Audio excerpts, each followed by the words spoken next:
নমস্কাৰ, মই ৰঞ্জন চৌধুৰী। 19 ছেপ্টেম্বৰ এনেকুৱা এটা হ'ব এইটো কোনো ভবা নাই। আৰু 19 ছেপ্টেম্বৰৰ ঘটনা অৰ্থাৎ জুবিনৰ যে মৃত্যু বা হত্যা যি হৈছে আৰু এইটোক লৈ এনেকৈ হলঠেকত চবতকৈ বেছি একজনে হলঠেকত পৰিছে, যিজন নেকি আটাইতকৈ পাৱাৰফুল মানুহ। তেখেতে তেওঁ বহুত আটাইতকৈ পাৱাৰফুল মানুহ বুলি কৈ আছিলে ন, বাল বি বাঁকা কৰিব নোৱাৰে বুলি কৈ আছিলে। তেওঁ কিন্তু ভবাই নাই। আৰু তেওঁতো ইয়াৰ আগতো শুনিছোঁ তেওঁ নেকি প্ৰতিদিন ৰাতি সপোন দেখে, সপোন দেখাৰ পিছত সেই যোনটো সপোন দেখে সেইটো নেকি ইমপ্লিমেণ্ট কৰে। হয়তো এনেকুৱা হ'ব পাৰে 17 তাৰিখে বা 18 তাৰিখ ৰাতি, 17টো ভুল হ'ব, 18 তাৰিখ ৰাতি সপোন দেখিছিলে যে ছিংগাপুৰত এনেকুৱা এটা অপাৰেশ্যন জুবিন গাৰ্গ হ'বলৈ গৈ আছে আৰু এইটো ইমপ্লিমেণ্ট হ'ল। এনেকুৱা সপোন হ'ব পাৰে। 19 তাৰিখো নিশ্চয় সপোন দেখিছে।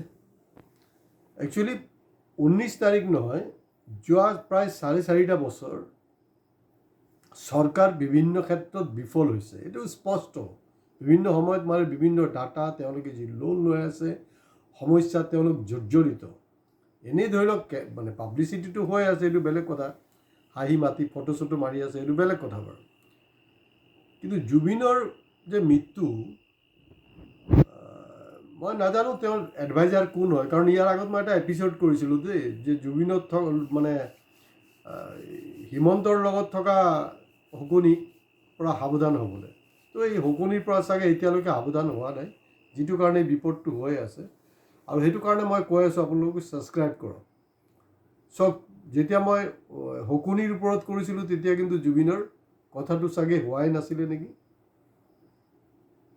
এই চব মিলি গৈছে, কিন্তু চব মিলাই দিছে। মোদী ভাষাত কি বুলি কয়, পৰমাত্মাই চব মিলাই দিছে। ডে 1 যেতিয়া ঘটনাটো হোৱাৰ লগে লগে তেওঁ ভাবিলে না, জুবিনৰ মৃত্যুক লৈ আমি এটা ৰাজনীতি কৰিম, আমি খেলিম। আৰু 21ত আপোনাৰ মমতা বেনাৰ্জী কোৱা নাছিলে জানো, এবাৰ খেলা হবে। তো খেলা হবে বুলি কৈতো খেলটো দেখাই দিলে। কিন্তু তেখেতেও খেলিব বিচাৰিছিলে, কিন্তু তেওঁ উল্টা আৰু বিপাঙত পৰিলে, তেওঁ উল্টা আৰু হলঠেকত পৰিলে। ডে 1ত 19 তাৰিখ ইভিনিং বা 20 ছেপ্টেম্বৰ ৰাতিপুৱা যদি মুখ্যমন্ত্ৰী কৈ দিয়া হ'লে হয় যে না, তেখেতৰ এটা দুৰ্ঘটনাত মৃত্যু হৈছে, that's all, chess, story is over. কিন্তু নহয়, তেওঁৰ যিবিলাক সমস্যা, তেওঁৰ যিবিলাক বিফলতা, এই গোটেই বিফলতাটোক গাপ দিয়াৰ কাৰণে তেওঁ ভাবিলে যে মই এইটোক লৈ ৰাজনীতি কৰিম। এইটো এনেকুৱা হৈছে আপোনাৰ এটাৰ পিছত এটা। মই ছ'চিয়েল মিডিয়াত চাই আছিলোঁ, বোলে মই যিয়ে কৰোঁ উল্টা হৈ গৈ আছে, বোলে উল্টা হৈ আছে। কাৰণ আপোনাৰ হেৰিবিলাক ভুল হৈ আছে, তো এটাৰ পিছত এটা আপুনি ভুল কৰি আছে। কাৰণ আপুনি এটা মিছা যেতিয়া ক'ব নহয়, এই এটা মিছাক বাচাবলৈ গৈ আপুনি 100টা মিছা ক'ব লাগিব। আৰু 100টা মিছা কোৱাৰ পিছতো 101 নম্বৰ যেতিয়া মিছা ক'ব, তেতিয়াও কিন্তু এইটো সঁচা হিচাপে কোনো মানুহ নলয়। তো গতিকে কেদাৰ খান কৈছে, ঝুট বলো অভি ইমানদাৰী সে। আৰু ডে 1তে, কাৰণ নহ'লে বস্তুটো কিন্তু এই ধৰণে স্পাৰ্ক নহ'লে হয়। এইটো মোৰ অবজাৰভেশ্যন, আৰু মোৰ অবজাৰভেশ্যন, মোৰ ইনটিউশ্যনবিলাক মোৰ অলেছ কিন্তু মিলিছে। চাব, আপোনাৰ তেখেত গুৱাহাটীৰ ভূতনাথ মন্দিৰত গ'ল, জুবিনৰ যে ভূত, এতিয়াতো জুবিনৰ ইমান দিনটো আপোনাৰ গৌৰৱৰ ভূতটো মূৰত সোমাই আছিলে, তেতিয়া জুবিনৰ ভূত সোমাই গৈছে। জুবিনৰ যে ভূত, এই ভূতক তৰাবলৈ, খেদিবলৈ তেওঁ চিধা এই কালী পূজা উপলক্ষে ভূতনাথ মন্দিৰ যোনটো আছে, কালী মন্দিৰ, তাত গৈ তেখেতে সেৱা জনাইছে, পূজা কৰিছে। কিন্তু এতিয়াও তেওঁ তাৰ পৰা উদ্ধাৰ হ'ব নে নাই তাৰ কোনো ধৰণৰ কিন্তু গেৰেণ্টি নাই, কাৰণ এটাৰ পিছত এটা ষ্ট্ৰ'ক ভুল কৰি আছে। এতিয়া ছ'চিয়েল মিডিয়াত পাইছোঁ তেখেতে কৈ আছে, নাই মই এইটো কৰিছোঁ, কোনো এইটোক শলাগ লোৱা নাই, এইটো কৰিছোঁ, এইটো কৰে। আৰে বন্ধু, শলাগ ল'ব লগাটো কোনো বস্তুৱে নাই। আপুনি শলাগ ল'ব লগা এটা ষ্টেপো কৰা নাই। আপুনি ডে 1ত সেইটো কৈ দিব লাগিছিলে। এতিয়া কি হ'ল, যেতিয়া আপুনি ব্ৰিনিকিক লৈ স্কুটাৰত গৈছিলে নহয়, জয়ন্ত বৰুৱাৰ স্কুটাৰত, আপুনি কৈছিলে কোনোবাত, মই জয়ন্ত বৰুৱাই চাগে কৈছিলে নেকি, কাৰণ আপোনাৰ অৱস্থাটো তেনেকুৱা যে নিজৰ হাতত এটা স্কুটাৰ নাছিলে, আপুনি ৰিণিকক লৈ শ্বিলঙত ফুৰিবলৈ যায়, তেতিয়া জয়ন্ত বৰুৱা অসমীয়া প্ৰতিদিন কাকতৰ মালিক জয়ন্ত বৰুৱাৰ স্কুটাৰখন লয়, বাজাজ ছুপাৰ, সেইটো লৈছিলে আপুনি তেনেকুৱা এটা ষ্টেট। কিন্তু যেতিয়া মানে যিকোনো মানুহ যেতিয়া স্কুটাৰখন শিকে নহয়, আমিও যেতিয়া স্কুটাৰ শিকিছোঁ, প্ৰব্লেমটো কি হয়, কিবা এটা ভুল হ'বলৈ যেতিয়া লয় আৰম্ভণিত, আমি আচলতে ব্ৰেকটো দবাব লাগে। আমি ব্ৰেক নদবাই কি কৰোঁ, এইটো হিউমেন চাইকলজি বা ড্ৰাইভিঙৰ ইনিচিয়েলি এই ভুলটো হৈ থাকে, আমি এক্সিলেটাৰটো দবাই দিওঁ। আৰু ঠিক হিমন্ত বিশ্ব শৰ্মা একজন প্ৰথম যে স্কুটাৰ শিকাৰ যি মানে মানুহ থাকে, ছেইম মিষ্টেক কৰি আছে, য'ত তেওঁ ব্ৰেক লগাব লাগে ব্ৰেক নলগাই তেওঁ এক্সিলেটাৰ কিন্তু বঢ়াইছে। এক্সিলেটাৰটো বঢ়ালে কেনেকৈ, যেনেকৈ আপোনাৰ তেওঁ সেইটোক বেলেগ এটা কালাৰ দিব ভাবিছিলে, আৰু এইটো কৰি যেনে তেনে 2026 বৈতৰণিটো পাৰ হৈ যাব।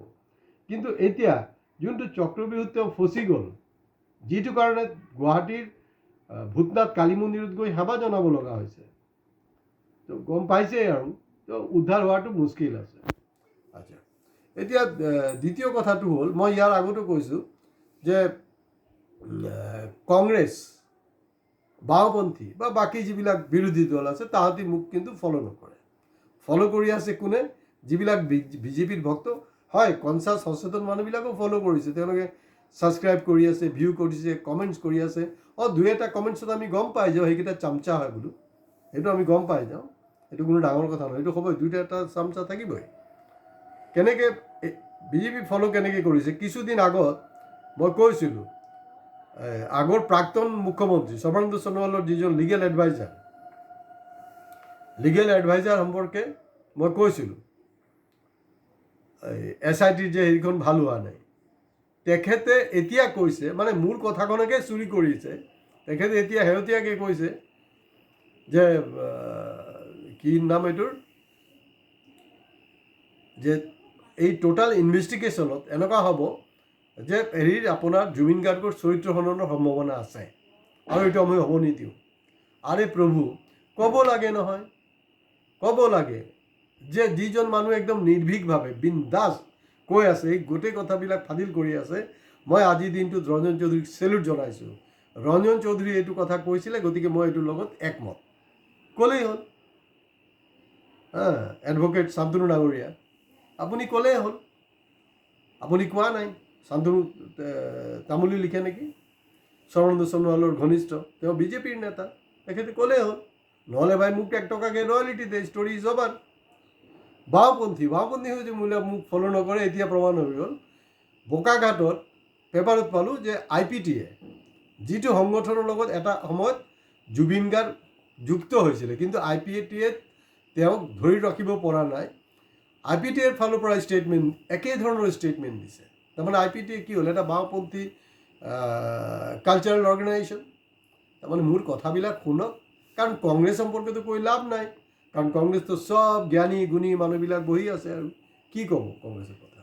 তো গতিকে মই চবকে হেৰি কৰিছোঁ, বিজেপি হওক কংগ্ৰেছ হওক, চবে মোৰ কথাখিনি ফ'ল' কৰিব, আৰু প্লিজ মোৰ কথা নকল নকৰিব। যদি নকল কৰে মোৰ নাম মেনশ্যন কৰক, আৰু নহ'লে মোক 1 টকা ৰয়েলিটি দিয়ক, বেছি টকা নালাগে, মোৰ কোনো লোভ নাই, জাষ্ট 1 টকা এটা ৰয়েলিটি দিব লাগিব।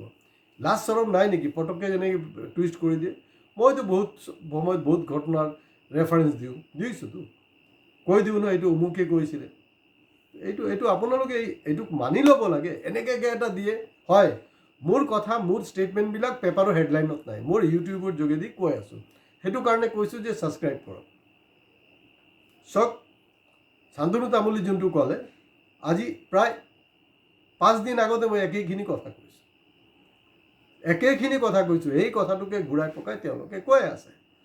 গতিকে তেওঁ মানে যোনটো সময়ত ব্ৰেক মাৰিব লাগিছিলে, মুখ্যমন্ত্ৰী ডাঙৰীয়া আপুনি ব্ৰেক মৰা নাই, আৰু বহুত লাজ লাগিছে। আপুনি পাৱাৰফুল মানুহ, আপোনাক কোনো বাল বিবাকা কৰিব নোৱাৰে। এতিয়া ছ'চিয়েল মিডিয়াত ওলাইছে যে আপুনি পলিটিকেল ছায়েন্সৰ ষ্টুডেণ্ট হয়, কি পলিটিক্স কৰি আছে, আপুনি হেৰিৰ ল'ৰ ছাত্ৰ, LLB আপোনাৰ হেৰি আছে, তো সেইটোও ব্যংগ হৈ আছে যে আপোনাৰ ডিগ্ৰীবিলাক কি মোদীৰ নিচিনা নেকি, তেনেকুৱা প্ৰশ্ন উঠিছে। কিমান লাজৰ কথা কওকচোন বাৰু। অলপ শান্ত হওক, ছিটুৱেশ্যনটো প্ৰপাৰলি ডিল কৰিবলৈ চেষ্টা কৰক।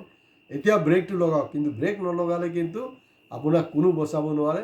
তো যি নহওক কথাটো সেইটোৱে যে জুবিনক লৈ যোনটো আপুনি পলিটিক্স খেলিব বিচাৰিছিলে সেইটো হোৱা নাই, উল্টা আপুনি গাঁতত পৰিছে, গাঁতৰ পৰা কেনেকৈ ওলাব তাৰ কাৰণে ষ্ট্ৰেটেজি বনাওক। নমস্কাৰ।